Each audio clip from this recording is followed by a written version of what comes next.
we are aborting as many children every day as there were people who died on September 11th.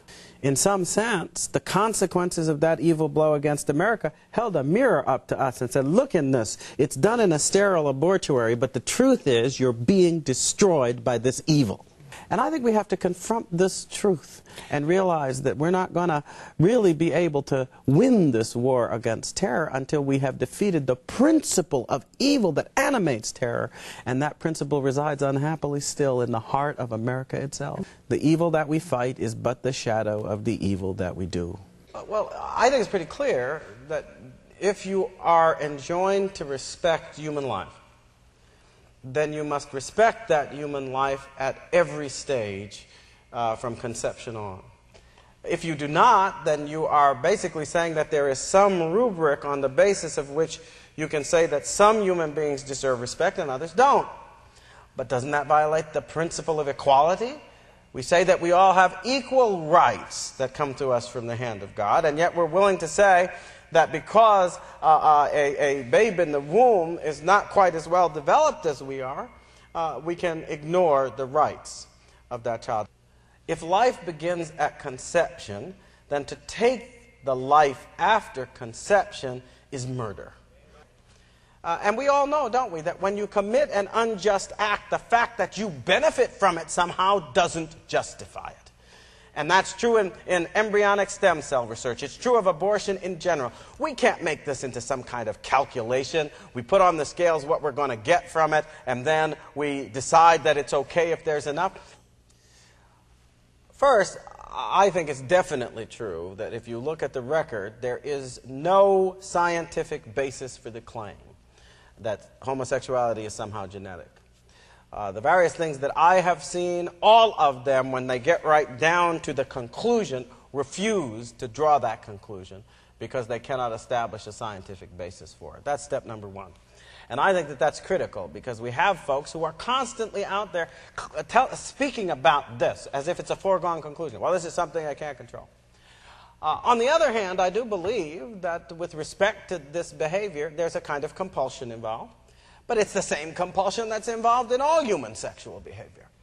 The truth of the matter is that there is a law in our members. There is a sense in which we are programmed according to that law, which is in our material nature, to do certain things. But we all know, don't we, that as human beings, the mere fact that we have the inclination doesn't mean that we are excused from exercising moral responsibility for the ways and times and places in which we follow that inclination. The whole range of human passions have to be subject to our moral responsibility. Otherwise, there can be no civilized life. There can be no decency.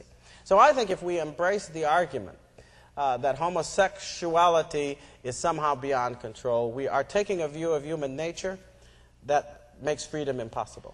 When it comes to the Scripture, the one thing I have not been able to get past, folks come forward and they want to accept this view that somehow homosexuality is genetically determined and we have to accept it. That's the word people use now, and so forth. Therefore, we have to accept the notion that somehow or another we don't just have male and female, right? We have male and female, and then we have folks who have inclinations that are contrary to the essence of maleness and femaleness. Well, if people profess to be Bible believers, somebody would have to explain to me how it is that they can accept a view that requires that we believe the Scripture lied to us about ourselves on its very first page. Because the Scripture tells us male and female He created them. In the image and likeness of God created He them. Why on earth would you embrace a book that lied to you on the first page and then say it's telling you the truth about Jesus Christ? It makes no sense to me. It's a total contradiction. What happens to the money you and I are making every single day? Part of which, of course, we all know goes to Uncle Sam in the form of the income tax.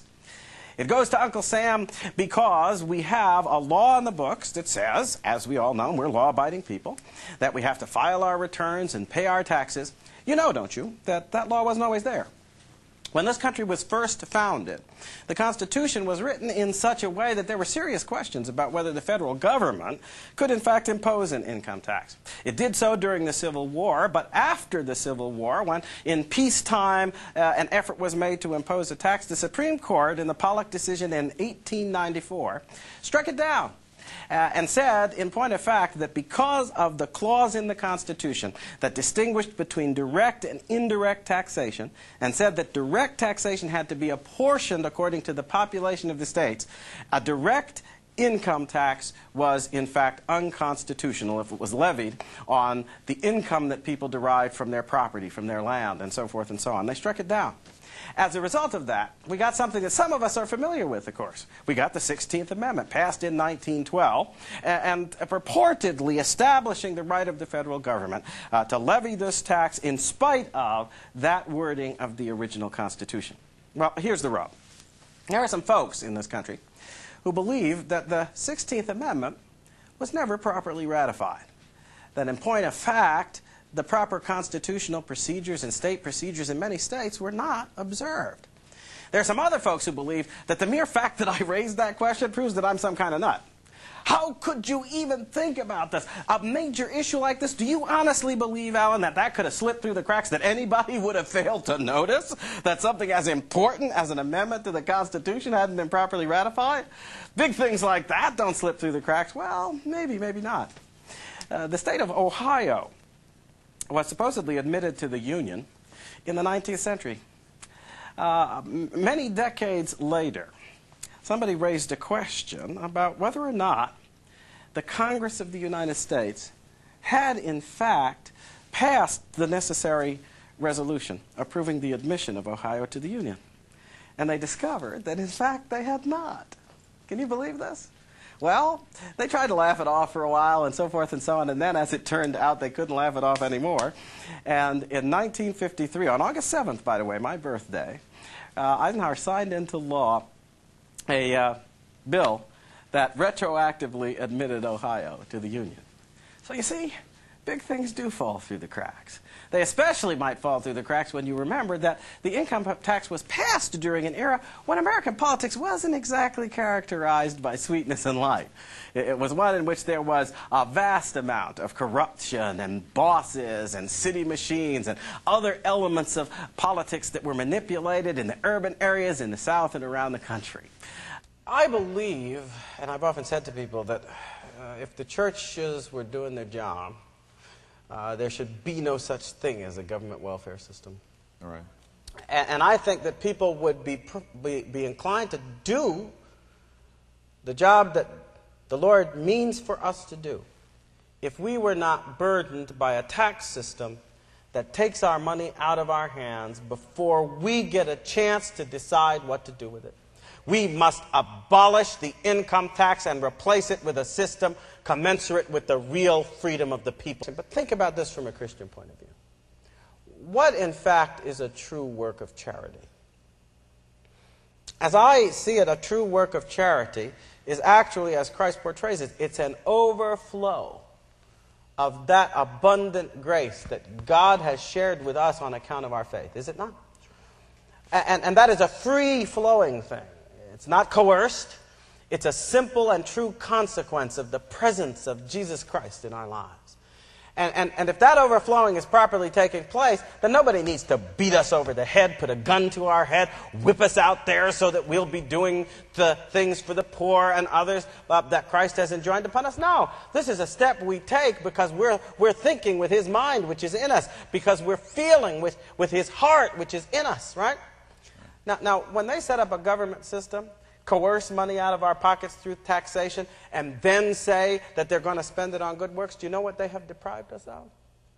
They have deprived us of the opportunity to display true charity. And believe me, y'all, I think that's important. Why? Because the works of charity did not have as their objective to feed and to clothe in a physical sense. They have as their objective to give glory unto God so that we can achieve the conversion of hearts to Jesus Christ.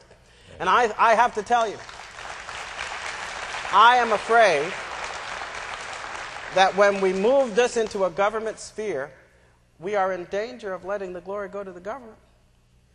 that should really belong to God.